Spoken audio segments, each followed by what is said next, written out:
Okay, students, now come to the next topic of this lesson, the background, sacrifices and debates. तो मैंने आपको ये पहले ही भी बताया था जब मैंने अपना लेक्चर स्टार्ट किया था इस टॉपिक इस लेसन के ऊपर, थिंकर्स बिलीव्स एंड बिल्डिंग्स की। ये जो दार्शनिक थे ये इनका भी इमर्जेंस हुआ था during the same time. They were contemporary to the Vedic culture and these thinkers who had their different notions of beliefs of the society and their culture, they thought of equality in the society, because at that time many evil customs have crept in the Vedic culture, especially in the during the later Vedic culture, because of the Varna system, which was hierarchical system in which the ranking was given, and the lower rank, which was of the Shudras, were considered as untouchables, and they were discriminated by the society, and lot of humiliation and torture was done to them. And even the Ahuti and all these sacrifices were wrongly interpreted by the Brahmanas, and in place of giving the Ahuti of their own, you can say, ego and all that, they started taking the sacrifices of animals and humans. So it was also a very bad evil system that crept it during the later Vedic culture. Then the third was the domination. The domination of Brahmins, who were considered as the upper, they were placed on the upper status of the Varna system. They started dominating the rest of the people of the three Varnas, and they wanted to place their domination by even enforcing the kings to follow the custom, follow the system of Varna in a very strict manner, and those who do not follow it give them strict punishment. So they started interfering even in the administration of the kings, and the kings did not like this, and so they started opposing it because it was a disturbance, and even they started dominating the Kshatriyas, who were very powerful, and they were the emperors of their own kingdom. So the emperors who were very powerful, they did not like the undue domination of the Brahmanas, and so they thought of starting a new religion parallel to the Vedic culture to abolish the domination of the Brahmanas. So for this, two main thinkers evolved during this time, that is, and they both belonged to the Kshatriya clan. They were the princes of the Kshatriya clan, that is, Lord Gautam Buddha and Mahavir. Lord Mahavira, Gautam Buddha, who have started the Buddhism religion, and Lord Mahavira, who was the 24th Tirthankar of the Jainism, and he was only credited to popularize the Jainism. Okay, so these Kshatriyas, they did not wanted to uh, tolerate the domination of the Brahmanas, and they wanted to start a new religion equivalent to the Vedic culture, which maintain the equality in the society and give freedom and liberty to all the human beings. Even gender equality was also placed by these two religions. So, if we go for the reason that why the two religions were evolved and many other religions were evolved side by side, so what was the reason? Ki why when the Vedic culture was so popular among the people of the northeast, northwest India and some parts of the Deccan, why the other religions also evolved during this period? What was the reason about it? So we have to study and we have to trace back to the history of the Vedic culture, then only we can get the answer. The background, sacrifices and debates.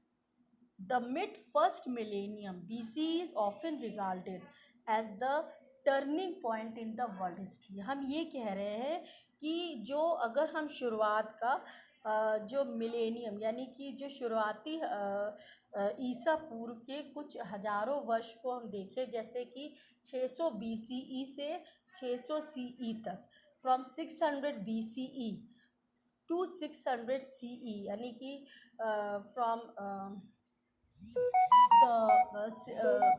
when the new kingdoms have started to emerge in, a new political system was established in Indian subcontinent, like Janpadas were growing into Mahajanpadas, and 16 Mahajanpadas were there. And out of this, Patliputra was the main, who was the most powerful, and the society was also changing its old customs and beliefs at that time. Two new religions also emerged, which were parallel to the Vedic culture, Vedic religion. So it was a turning point because it saw many changes in the political field, in the economic and the social field, and also in the religious field. So that is why this mid first millennium BC is very important, and it is considered as the turning point of the world history, because not only in Indian subcontinent many religions were emerging, which were started by the thinkers of that particular time, but also in the world many thinkers and philosophers um, means were born, who wanted to know the reality of the world. They wanted to place a link between the human and the god, and they also wanted to know the question that what happens after the death, means is there any life after the death, or the life seconds happens like this only. So they wanted to, and so they established many religions. And some of the important religions of that time were, it saw the emergence of thinkers such as Zarathustra in Iran, Kongzi in China, Socrates, Plato, and Aristotle in Greece, and Mahavir and Gautam Buddha, among many others in India. They tried to understand the mysteries of existence and the relationship between the human beings and the cosmic order. मतलब वो ये जानने की कोशिश कर रहे थे कि इंसान और ब्रह्मांड, या जो ब्रह्मांड में व्याप्त चीज़ें हैं, उनसे इंसानों का क्या कनेक्शन है। ठीक है ना। They wanted to get the answer, and for this they were thinking and they were trying to understand the things around them. This was also the thing when new kingdoms and cities were evolving, developing, and social and economic life was changing um, in a variety of ways in the Ganga Valley. These thinkers attempted to understand these development as well. Now come to the next topic, that is 2.1, the sacrificial tradition. So I have told you that during the early Vedic culture, sacrifices were there in the form of ahuti, and these Brahmins, they used to do all the, you can say, religious customs. They perform the religious customs by performing some holy puja and sacrifices in the form of yajna. They used to pray to the god Agni, Indra, and Soma. These were the three important deities of that time, and to please these deities, these Brahmins used to perform yajna, in which they used to give their ahuti, and means like they were ahuti in the form of that they are now devoting uh, themselves to God, and they are giving all their, you can say, ego and everything to the Agni, so that they can become pure and they could now be uh, merged with God. Okay, so there were several pre-existing tradition of thought, religious beliefs and practice। बहुत कुछ पूर्व में ही जो है परंपराएं चली आ रही हैं, विश्वास चले आ रहे हैं, सामाजिक व्यवस्थाएं चली आ रही हैं, इंक्लूडिंग द अर्ली वैदिक ट्रेडिशन, जिसमें कि वैदिक परंपरा बहुत पुरानी प्राचीनतम समय से चली आ रही है, जिसको हम कह सकते हैं कि जो कि ऋग्वेद से ली गई है। वो सामाजिक मान्यताएं, वो सामाजिक नॉर्म्स जो समाज को गवर्न करने के लिए बनाए गए हैं, वो ऋग्वेद से लिए गए हैं। The Rigveda consist of hymns in praise of variety of deities, मतलब देवताओं को खुश करने के लिए कई सारे उसमें श्लोक हैं जो कि समय समय पर उनका मंत्रोच्चार जो है ऋषि लोग करते रहते हैं। Many of these हाइमन्स were chanted where the sacrifices were performed, where people prayed for uh, cattle, sons, good health, long life, etc. और ये जो यज्ञ और अनुष्ठान, धार्मिक अनुष्ठान किए जाते थे लोगों के द्वारा ब्राह्मणों को बुला करके, ये देवताओं को खुश करने के लिए किए जाते हैं ताकि उनको अच्छे पशु, पुत्र और अच्छा स्वास्थ्य, संपत्ति और लंबा जीवन की प्राप्ति हो। At first sacrifices were perform collectively, शुरुआत में जो जितने भी सेक्रीफाइसेस थे सब मिलकर करते थे। Later 1000 BCE to 500 BC onwards, some were performed by the heads of the household for the well-being of domestic unit. More elaborate sacrifices such as Rajasuya and Ashwamedha were performed by chiefs and kings who depended on the Brahmin priest to conduct the ritual. बाद में ये जो है पूरी संप्रदाय के द्वारा ना हो करके परिवार का मुखिया भी इनको धार्मिक अनुष्ठानों में को करने में सहयोग देने लगा, और जो बड़े यज्ञ और धार्मिक अनुष्ठान होते थे वो राज्य को और विस्तार करने के लिए किए जाते थे, जिसमें राजसूय और अश्वमेध यज्ञ बहुत ही महत्वपूर्ण थे। Now the next topic is 2.2 new questions, नए प्रश्न। Many ideas found in Upanishads 6th century BC onward, मतलब 6ठी शताब्दी ईसा पूर्व में कई सारे लोगों के मन में प्रश्न उठने लगे जो कि उनके धर्म से भी संबंधित थे। Show that people were curious, मतलब वो बहुत ज़्यादा उत्सुक थे ये जानने के लिए कि लाइफ का मतलब क्या है, ज़िंदगी का क्या मतलब है। The possibility of life after death, और मृत्यु के उपरांत जीवन है कि नहीं है, और क्या पुनर्जन्म होता है। Was rebirth due to past action, और उनको उनके मन में ये भी प्रश्न उठता था कि ये जो जन्म मरण का चक्र है, तो ये जो बार बार पुनर्जन्म होता है, क्या वो किसी अधूरी आकांक्षा जो रह जाती उसकी वजह से होता है, या हमारे जो हमने कर्तव्य किए हैं जो कि अच्छे ना होने की वजह से हमें मोक्ष की प्राप्ति नहीं होती और हम बार बार जन्म मरण के चक्र में फंसे रहते हैं। सच इश्यूज वर हॉटली डिबेटेड, और इन मुद्दों को लेकर के, इन विषयों को लेकर के आपस में तर्क और वितर्क होते ही रहते थे ज्ञानी और अज्ञानी के बीच में। Thinkers were concerned with understanding and expressing the nature of the ultimate reality, जो चिंतन करते थे, जो दार्शनिक लोग थे, वो हमेशा इस चीज़ को लेकर के काफ़ी परवाह करते थे कि जो उन्होंने समझा है और जिस तरह से उसको वो बता रहे हैं, तो वो किसी न किसी तरीके से सच संबंधित हो, वो उस चीज़ के सच को दर्शाती हो। And others outside the Vedic tradition asked whether or not there even was a single ultimate reality, और इसके बाद कुछ लोग ये भी जानने की कोशिश करते थे कि जो वैदिक परंपरा है उसमें कितनी सच्चाई है।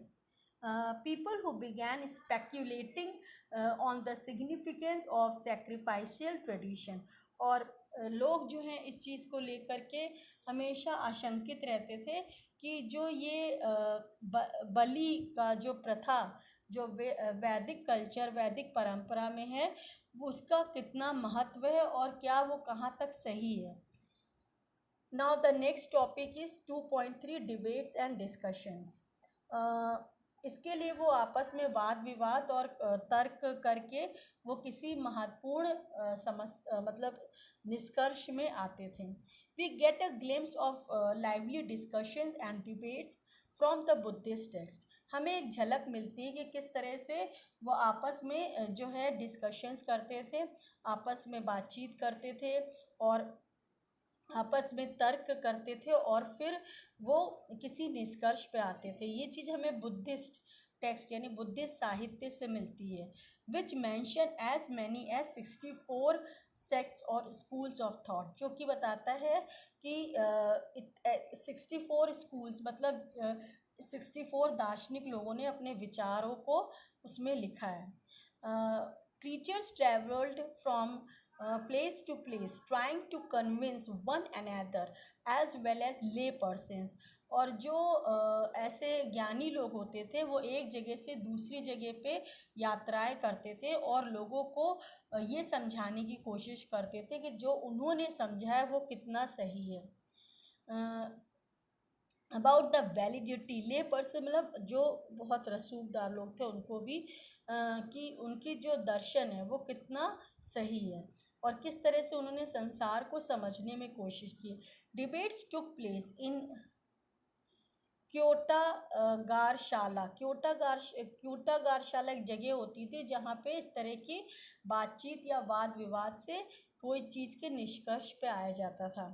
लिटरली अ हट विद अ पॉइंटेड रूफ, मतलब जिसको हम क्योटा गारशाला एक तरह की एक झोपड़ी नुमा एक घर होता था जिसका जो छत होती थी वो पॉइंटेड होती थी ऊपर से। और इन ग्रुप्स वियर ट्रैवलिंग मेडिकेंट्स हॉल्टेड, या फिर उन जगहों पे जहाँ पे इस तरह के यात्री जो कि दार्शनिक यात्री होते थे वो ठहरते थे। If a philosopher succeeded in convincing one of his rivals, अगर कोई भी दार्शनिक अपने प्रतिस्पर्धी को समझाने में मतलब सक्सेसफुल हो जाता था, followers of the latter also become his disciple. तो अगर वो जीत हासिल कर लेता था अपनी प्रतिस्पर्धी पर किसी भी विषय को लेकर के, तो जो उसके शिष्य होते थे, जो उसके प्रतिद्वंदी के शिष्य होते थे वो उसके शिष्य बन जाते थे। So support for any particular sect could grow and shrink over time. और इस तरह से जो इतने सारे मत, इतने सारे जो धर्म प्रचलित हुए थे, उनके बढ़ने का और उनके ख़त्म होने का कारण यही था कि अगर कोई भी गुरु अपने प्रतिद्वंदी को किसी भी वाद विवाद प्रतियोगिता में हरा देता था और उसको अपना मत सिद्ध कर देता था, तो जो उसके अनुयायी होते थे वो उसके धर्म को, उसके चलाए हुए धर्म को मानने लगते थे। इस तरह से उस समय पे कई सारे धर्म जो हैं नए विकसित हुए और कई धर्मों का अंत भी हुआ। Many of these teachers, including Mahavir and the Buddha, questioned the authority of the Vedas। इसमें जो दो महत्वपूर्ण जिन्होंने धर्म चलाए हैं, जिसमें कि गौतम बुद्ध और महावीर जी थे, उन्होंने वेदों के ऊपर प्रश्न उठाए थे कि ख़ास तौर से कि जो वर्ण व्यवस्था थी, तो कि ये जो वर्ण व्यवस्था जो हायरार्कियल सिस्टम पे आधारित थी, जिसमें कि लोगों को समानता का अधिकार नहीं दिया गया था, जो ब्राह्मण थे वो सबसे ऊंचे वर्ण पे आसीन थे और शूद्र को सबसे नीचे का दिया गया था। और इसी तरह से जेंडर इक्वालिटी भी नहीं थी, जिसमें कि औरतों को पुरुषों के समाज में बराबरी का हिस्सेदारी नहीं दी गई थी।